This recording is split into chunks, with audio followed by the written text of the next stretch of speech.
Like I said, I miss being here in the fall. For those of you that don't know, I ref college football, and so I spend my weekends. I fly somewhere on a Friday morning, and I fly back on a Sunday morning, and it gets a little busy sometimes, and it wears you out a little bit. So I have an off week this week, and I'm so glad that my off week coincided with Plaid Fest, so I can be here with you today.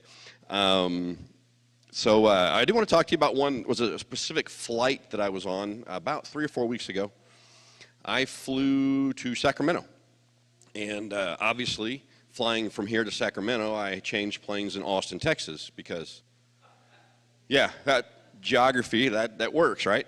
And so when I change planes in Austin, I'm on Southwest. I always fly Southwest, and you don't have pre-arranged seats. You have to kind of just find your seat. So I get on, and I'm looking for an aisle seat because I take my own Diet Mountain Dew with me when I get on the plane. So I have to sit by an aisle because it's a 3-hour flight. I'm going to have to get up at some point. So I find an aisle seat. I've got a place to put my luggage. I'm about 5 rows from the back, and I sit down, and I'm getting all settled in. And, you know, I travel so much, I'm at the point where I don't say I don't like people, but I just don't want people to bother me. I just want to be left alone. There's a lot of weird people in airports. I don't know if you guys have been in airports lately. I shouldn't say that, but it's true. I do enjoy watching the runners in airports. I get a little too much entertainment out of that sometimes, but I just want to be left alone. And so that's my routine on the airplane is I get in, I put on my headset, listening to some worship music, and I just fall asleep and ignore the world. That's my plan.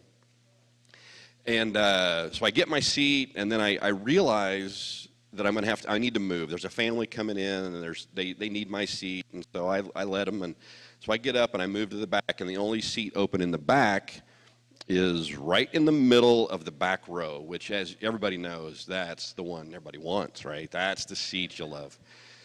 So I take my backpack, and I get in the middle. The young lady stands up, and she moves out in the aisle, and I get into my back seat in the middle, and I sit down, and I've got my headset and my Mountain Dew and my phone. I'm ready to go, and I'm going to just turn off the world and ignore everybody. And we're getting ready to take off, and the young lady next to me starts a conversation. She's like, "So, why are you going to Sacramento?" And I'm like, "Are you kidding me? I just want to be left alone." And I said, "Well, I'm going to a football game." Short answer, move on. Nope. "Well, are you a fan? What game are you going to?" So we get into it. I explain to her that I'm a referee, and so I try to keep it short and sweet. I don't want to get into the whole rules and conversations. And so I'm like, all right, we're done. I answered the question. I can put on my headphones and go to sleep.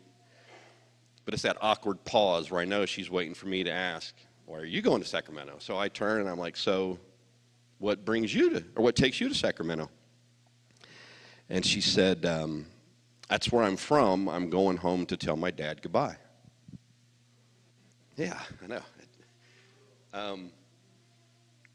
So, young lady, I learned in the next 3.5 hours everything about her life, about her family, her relationship with her dad. She was a daddy's girl. She was an athlete. Her dad coached her all through her life. 2 years ago, he was diagnosed with cancer and has been battling it. And Mom called and said, "It's time to come home." It's time to come home and say goodbye to your dad. And so, literally for 3.5 hours, I sat in that plane, and we laughed, and we cried, and I learned everything there is to know about her. And it was one of the most amazing trips I've had. And so we land, and she turns to me, and she says, "So do you normally talk to people on airplanes?" No, I don't. And she said, "Well, I appreciate you letting me talk." And I said, "Hey, it's my pleasure, and I'm glad we got to do it." And so, of course, we're the last ones off the plane, and she goes first, and I grab my luggage, and the flight attendant even says, "Boy, she talked your ear off." And I said, I think that's what she needed. And I got to tell you, ever since that flight, I have been really convicted about my attitude towards people. I feel like maybe I've developed a little bit of a critical spirit, and maybe I've lost some compassion, and I started really dealing with that, and I went to the Word, and so that's what I'm going to talk about today, is just a little bit of how do we treat people? How do we look at people? Do we show them compassion, or are we critical? And so I have learned as the few times that I've preached, if you call it that. So the rule is you have to have a title for your sermon. So I guess they teach that in preacher class. But so my title today is Critical Condition. And what is my critical condition? Am I critical? Do I have a critical spirit? Am I merciful, or am I judgmental? And so we're going to jump in today, and we're going to find out what the Bible says about that. And we're going to look at some verses, and you probably know the verses we're talking about. I'm a simple person. We're not going to get too crazy and deep in theology. But the thing that really stood out to me when I was been studying this is that God takes this very seriously. This is important to God, how we treat other people, and He talks about how we treat people, and there's consequences to the way that we treat people, whether we judge them or show them mercy. And so we're going to jump in, and I hope and pray that something today makes sense to somebody. So I'm actually using technology today. This is a little weird for me. I know all the cool kids do the computers, so we're going to see how this goes. If it goes down, I have paper copies just in case. But so we're going to jump into Matthew 7 real quick. Matthew 7, the first 2 verses. Hopefully we've got that put up there. You can turn to it in your Bibles or on your phones, or if you haven't memorized. So Matthew 7 says, "Do not judge others, and you will not be judged, for you will be treated as you treat others. The standard you use in judging is the standard by which you will be judged." We all know this, right? Judge not, lest you also be judged. But I don't know that we take it seriously. I mean, this is serious stuff. At some point, we are all going to be judged. We are all going to stand before Jesus, and every one of us is going to be judged. And the question is, how are we going to be judged? We're going to be judged based on how we judge other people. Did we show mercy? Are we understanding? Are we out there calling people idiots? I think about the whole thing where it says that the standard you use for judging is a standard which we will be judged. I think about that when I drive. I have to admit, we're drivers. We like to go on road trips. We like to drive. And for 35 years, I drive. I'm the one that drives. The only reason I wouldn't be driving is if either my arm is in a sling, or Nyla is taking me to the emergency room or taking me home from the emergency room.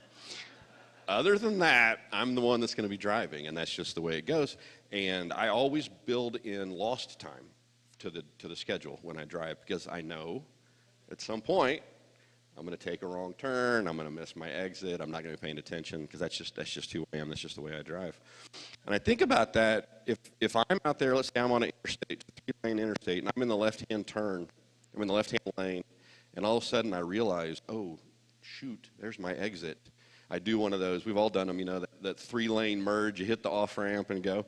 But when I do it, I'm like, oh, sorry, my bad. Oh, I wasn't paying attention. No biggie. It's all good. Sorry. All right. I made a mistake. People make mistakes. We're all human. It's no big deal. Unless I'm following a person that now does the 3-lane merge to the off-ramp.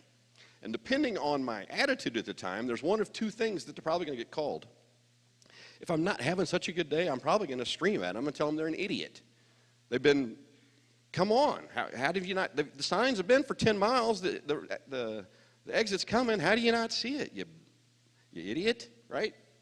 But if I'm in a good mood and I'm listening to some worship music and I'm feeling holy, it'll probably be something more like, what a moron, right? It's a little nicer, a little softer. So that's when I'm really feeling, full of myself. And I know it's funny we talk about, it's just drivers, and do we show them mercy? Can we be nice to these people? But when you think about it, there are people out there that do things that we judge harshly, and it has no effect on my life at all. Whether that person got lost or made a wrong turn or hit the exit, it doesn't affect me at all, but yet I'm judging him harshly. I'm not showing them mercy. So the question is, what happens when someone really does wrong me, when someone does do something to hurt me? Am I going to be able to show them mercy? Am I going to be able to to forgive them, or am I going to be super judgmental and condemn them and call them all sorts of other names that I don't say on Sunday mornings? But, you know, the thing is we live in a culture that does not value mercy. It's just the way it is. You look at the world we live in, and we teach people to retaliate, right? Somebody hits you, you hit them back. Somebody does you wrong, you do it back to them. It's what they deserve. They hit you first. You retaliate. That's the way we are. That's what our culture says. That's not what God says. We're going to go to 1 Peter 3:9. Again, these are verses that we have all heard and we all know. And it says, don't repay evil for evil. Don't retaliate with insults when people insult you. Instead, pay them back with a blessing. That's amazing. This is what God has called you to do. Listen to this. He will grant you his blessing. Okay, first of all, how boring would social media be if we didn't trade insults with each other? Like, there's no reason to be on Twitter if you're not going to trade insults with people. That's really the whole reason it's there. But when you read that, you look at the consequence of this, and it's a positive consequence. So if somebody insults me and I bless them, God is going to bless me. Well, that doesn't even make sense. Somebody insults me, I bless them, and God blesses me. I think back all the times in my life I've been insulted. I mean, I could have had a lot of blessings coming my way because it's happened quite a bit. But we don't do that, do we? We don't bless when we're insulted. But that's what God calls us to do. But that's how we need to treat each other. What else does the Bible say about how we treat others? We go to Colossians 3. The entire chapter of Colossians 3 is a letter Paul wrote to the church because they were criticizing each other, how they worship, when they worship, how they all do it. And this was church people. In verse 12, it says, since God chose you to be holy people he loves, you must clothe yourselves with tender-hearted mercy, kindness, humility, gentleness, and I'm not sure what that word is. Patience? Is that what that is? I'm not sure what that word means. I have a problem with that one. But it's must. This isn't an option. God isn't telling us that we can if we want to, or that if you feel like it, that we can be nice to people. We can show mercy. We can have kindness, humility. This is what we must do because we are chosen to be holy people. This is a commandment. You go to when Jesus was asked what the most important commandment, he gives two: love God, love neighbors as yourself. It's a command. It's not an option. There's not a request there for you to please do this. This is what we have been commanded to do. And as often happens, what God believes is the opposite of what our culture believes. The culture is often, most times, is the complete opposite of what we see in Christ. And if you look at our culture today, call me crazy, but it seems like there is a critical spirit rampant in our culture today. Is it just me? It seems like everybody is so critical of everybody else. We've been trained to do that. Like, as I said, look, I'm a football referee. This may come as a surprise to you, but there have been a few moments in my career people have actually criticized a decision that I made. I know. You wouldn't have expected that, would you? People can be a little crazy. But we're taught to be critical. Restaurants, we rate them. Pastors, we're rating our pastors now. 5 stars, right? But this is what we do. And that's fine. Those things are all good, but it's kind of the culture that we've created where we are very critical towards so many other people. It's common, it's accepted to be critical to your boss, about your boss, your coworkers, the company that you work for. Critical of your church leaders.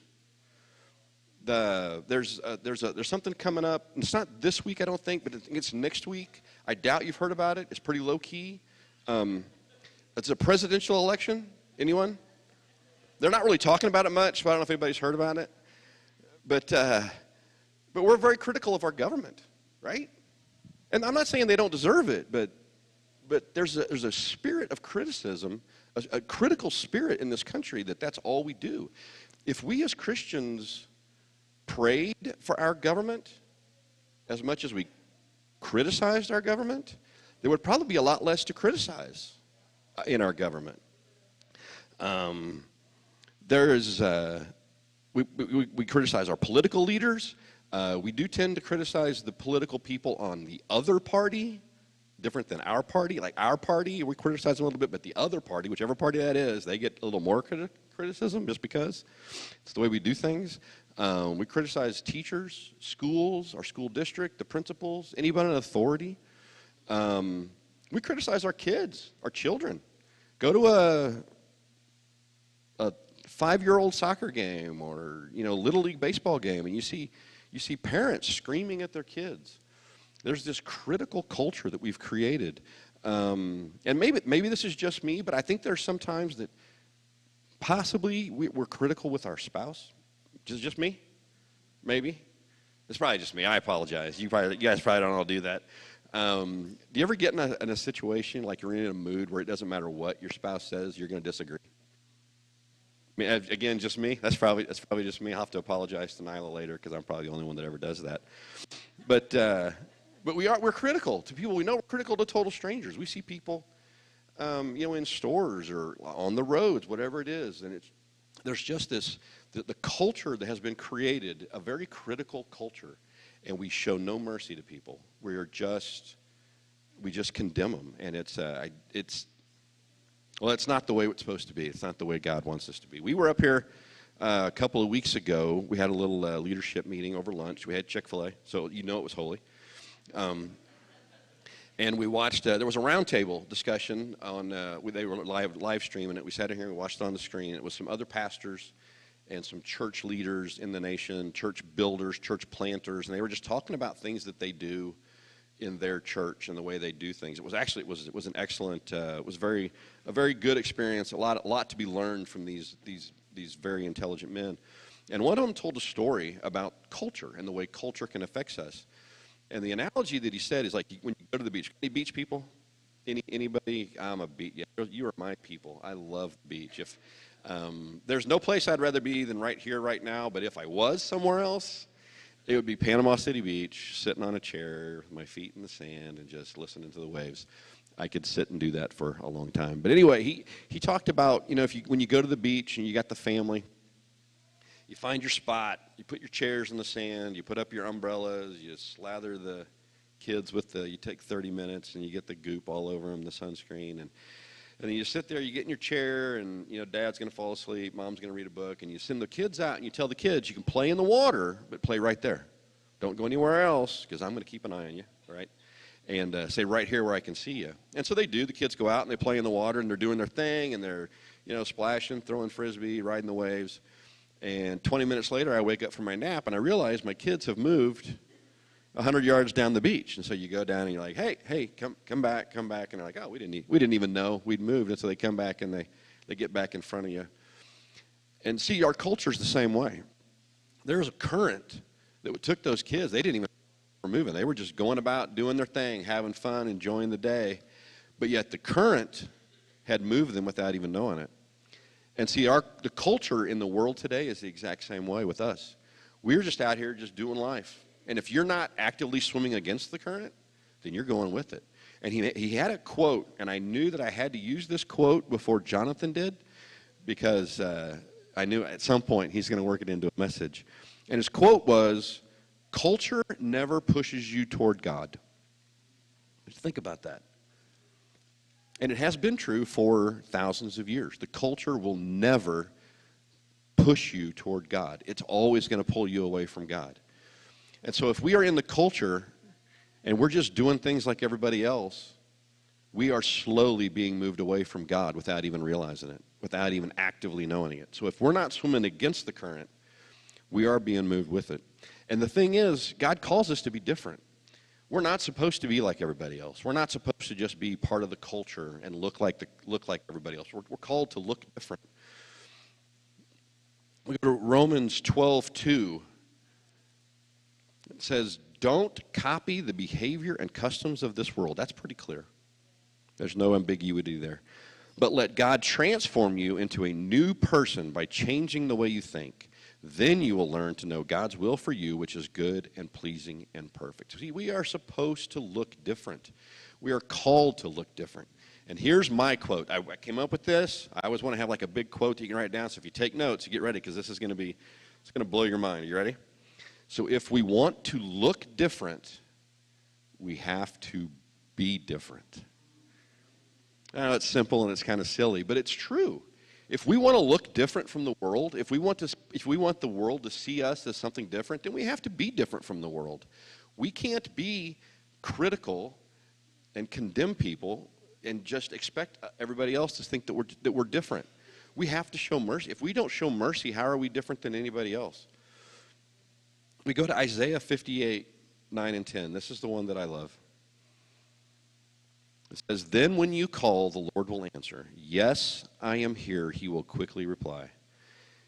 He says, "Remove the heavy yoke of oppression." Listen to this. "Stop pointing your finger and spreading vicious rumors. Feed the hungry and help those in trouble. Then your light will shine out from the darkness, and the darkness around you will be bright as noon." He's basically saying, stop being critical and have compassion. That's it. And when you do that, your light is going to shine. Does it seem like the world's dark today? Is it just me? Feels like the world's getting a little dark today, and honestly, it gets darker every day. But I'm going to be honest with you, the reason that the world is getting darker isn't because there's more dark. It's because there's less light. And we are that light. We're supposed to be that light. That's what we are called to do. And not just a light. Listen, as bright as noon. I don't know that any one of us can change the world with shining a light so bright that, well, Jonathan probably can. He's a pretty bright light. Maybe not even change my neighborhood, but I could change somebody's life. If my light shines, there's somebody that is going to be attracted to that light, and not to me, but to the source of that light, which is Jesus. Because ultimately, that's what this is about, is drawing people to Jesus. People are drawn to light. All right, they always have me speak on days that we have something going on afterwards, because they know I'm never going to go very long. And so that's pretty much the gist of it. When I talk, I want to do two things. I want to challenge people, and I want to encourage people. And so I'm going to try to land this thing, which is funny. A few weeks ago, I had a plane that landed 3 times. Once, twice, 3 times. And the third landing was super smooth. The first 2 a little bouncy, but we landed. So I'm going to land this once. So I want to challenge you. And my challenge to you is, what is your critical condition? Do you have a critical spirit? Do you operate in a critical spirit? Are there certain people in your life that you might be more critical towards than we should be? That's the question. And anybody ever done Dave Ramsey? Dave Ramsey people? I'm a Dave Ramsey guy. 2010, we went through the Dave Ramsey course, and the very first exercise that you do when you do Dave Ramsey is you take 2 months and you log everywhere you spend your money, and it'll blow you away, because you spend the money in ways you don't realize. I was shocked at how much money I spent on Diet Mountain Dew. Literally, we spent so much money on Diet Mountain Dew, we cut cable because I had to pay for. I was like, I got to choose one or the other here. Obviously, it's a pretty easy decision. But the thing is, what you don't realize is you spend the money you don't realize. And I think the same is true with this. I think sometimes maybe we have been caught up in the culture, and we have become so critical and less merciful than what we think we even are. And so I'm going to challenge you to, for a week, just notice when you interact with people, when you think about people, when you talk about people, when you're on social media. I want you to ask yourself, what's my critical condition? Am I being critical here, or am I being merciful? Am I going to be blessed for this, or am I going to be judged for this? And if you're really daring and you think you're in a great marriage, I would challenge you to ask your spouse for help. If you think you need help identifying where you might be a little critical in certain situations, be prepared for the answer. But you'll get some feedback, I assure you. The second thing I like to do is encourage. The world needs light. The world is so dark, and this time you look at what's going on in the world with the politics and just everything, what's going on in our schools and the streets, and more than ever, this world needs us to be a light, not a light to attract people to us, but attract people to Jesus. So I just want to encourage you to trade trade your criticism for for compassion. Trade judgment for mercy.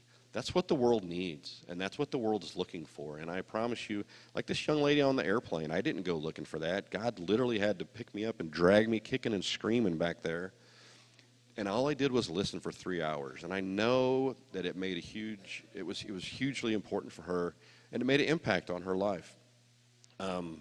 So that is it for me. That is my challenge to you, is to check what is my critical condition. Just notice that over the next few weeks. And I want to encourage you to show mercy to people that don't deserve it, in situations that don't deserve it. Be that light. Let that light shine through you. And let's see what happens. I think you might be surprised at what happens when you do that. Looks like Jonathan's going to come up and close this thing out real quick. Here's my co-pilot to land this plane. Hey, come on, can we give David a hand, everyone? It's good. Would you stand with me? All right, David does live this out. Thank you, David, for the encouragement, the challenge, right? That is something that's convicting, and what a great word for even as we go out there today. Let me pray over the chili, the food, okay? And then make sure that you hang out. Listen, we have done all of this so that you can just hang out, okay? And we want you to just be here, eat the food. People have provided it, so we're excited. So, Jesus, we thank you for the word today. Thank you for the worship. Thank you for the time. Thank you for every teacher who invested in people and for everyone who made this happen today. I pray that as we go out there, that we would really connect with one another, that we could have great conversations that honor and glorify you, that everybody would stay safe, all the kids, nobody would get hurt.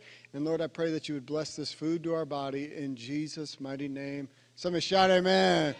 All right, happy Plaid Fest, everybody. Have a great time.